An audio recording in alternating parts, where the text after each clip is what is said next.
எங்களை பார்த்து சொன்னார் அவர், நீங்கள் கூலாக இருக்கீங்க உட்காந்துருக்கீங்க அப்படின்னாரு.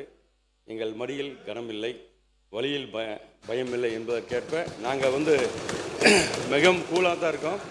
இன்றைக்கி மட்டும் இல்லை, இந்த 5 வருஷம் போய் மக்களை அடுத்த 5 வருஷம் தேர்தலில் சந்திக்கும் போது நாங்கள் கூலாக தான் இருப்போங்கிறத தெரிவிச்சுக்கிறோம். மற்றொரு உறுப்பினர் சொன்னார், எங்கள் முன்னாள் முதல்வர் எதிர்கட்சி தலைவர் பேரவைத் தலைவர் அவர்களே, நேற்று எங்களுடைய முன்னாள் அமைச்சர் பேசும்போது சொன்னார், கடந்த 5 வருடங்களாக தினமும் டென்ஷன் எங்களுக்கு என்று. அதை ரிப்ளை செய்யும்போது நம்முடைய நீர்வளத்துறை அமைச்சர்களும் அதே சொல்லியிருக்கிறார். நாங்களும் தினமும் நிம்மதியாக எங்களும் தங்களால் தூங்க முடியல, தினமும் எங்களுக்கும் நிமிஷம் டென்ஷனாக இருக்கிறோம் என்று அவரும் சொல்லியிருக்கிறார். மீண்டும் மீண்டும் அதை திருப்பி சொல்ல வேண்டாம் என்று கேட்டுக்கொள்கிறேன். ஏனென்றால் உங்களுக்கும் சிபிஐ வழக்கு இருக்கிறது, உங்களுக்கும் இன்கம் டேக்ஸ் வழக்குகள்லாம் தொடர்ந்து உங்களுக்கும் இருக்கின்றது. மாண்புமிகு எதிர்க்கட்சி தலைவர் அவர்களுக்கு நான் தெரிவித்துக் கொள்வதெல்லாம், சிபிஐ வழக்கு இருக்குதுன்றதெல்லாம் கரெக்டு தான்.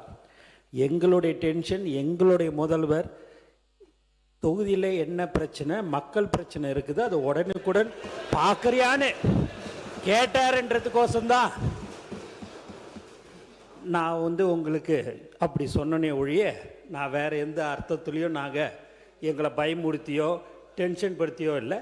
அவர் முதல்லாம் பார்த்தீங்கன்னா எங்கள் சட்டமன்ற உறுப்பினர்லாம் எப்போ எங்களுடைய தலைவர் பேசுவார்னு நினச்சிருந்தாங்க.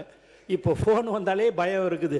ஏதாவது தொகுதியில் ஒரு சின்ன விஷயமா இருந்தால் கூட அதை ஏன் உடனே செய்யலைன்னு கேட்கக்கூடியவர் தான் எங்கள் முதல்வர் என்பது தெரிவிச்சு.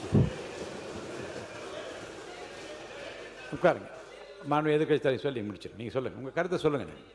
பேரவைத் தலைவர்களே, எங்களுடைய சட்டமன்ற உறுப்பினர் முன்னாள் அமைச்சர் அவர்களும் அதே எண்ணத்தோடு தான் பேசினார். அவர் ஒரு மூத்த அமைச்சராக இருக்கக்கூடியவர், வேளாண்மை துறை அமைச்சராக இருந்தவர். எங்களுடைய முதலமைச்சர் அவர்கள் அன்றைக்கு தினமும் தினசரி பேப்பரில் பார்த்து, செய்திகளில் பார்த்து, அந்த துறை சம்பந்தமாக ஏதாவது செய்திகள் வந்திருக்கிறதா, அதை உடனடியாக நிவர்த்தி செய்யுங்கள் என்றது தான், அந்த எண்ணத்தில் தான் எங்களுடைய சட்டமன்ற உறுப்பினரும் பேசினார். மாண்பு சுகுமார் பேசுங்க. நீங்கள்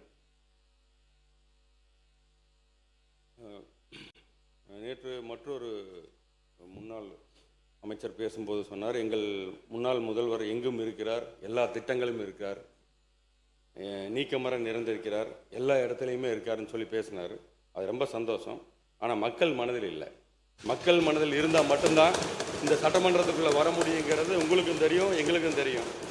அதனால் மக்கள் மனதில் இடம்பெற்றிருந்தால் இந்த பிரச்சனையே வந்திருக்காது, இங்கே உட்கார்ந்துருக்கலாம். நீ குறுக்க பேசாதீங்க. மாண்பு உறுப்பினர்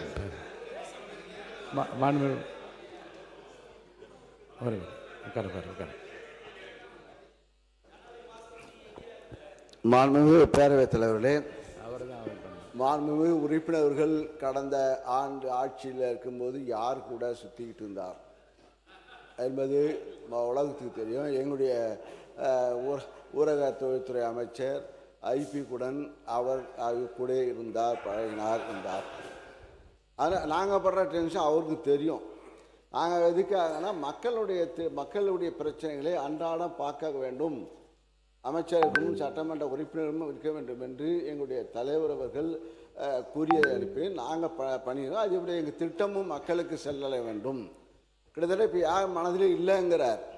1,31,00,000 பெண்களுடைய மனதிலே அவர் குடியிருந்து கொண்டிருக்கிறார்கள். அதே போல புதுமை பெண் திட்டம் விளக்க வேண்டாம். மாண்பு உறுப்பினர் சொல்லிட்டீங்க, அவர் கருத்துக்கு தப்பு சொல்லிட்டீங்க, அதோட நிறுத்திடுங்க. போதும் உட்காருங்க.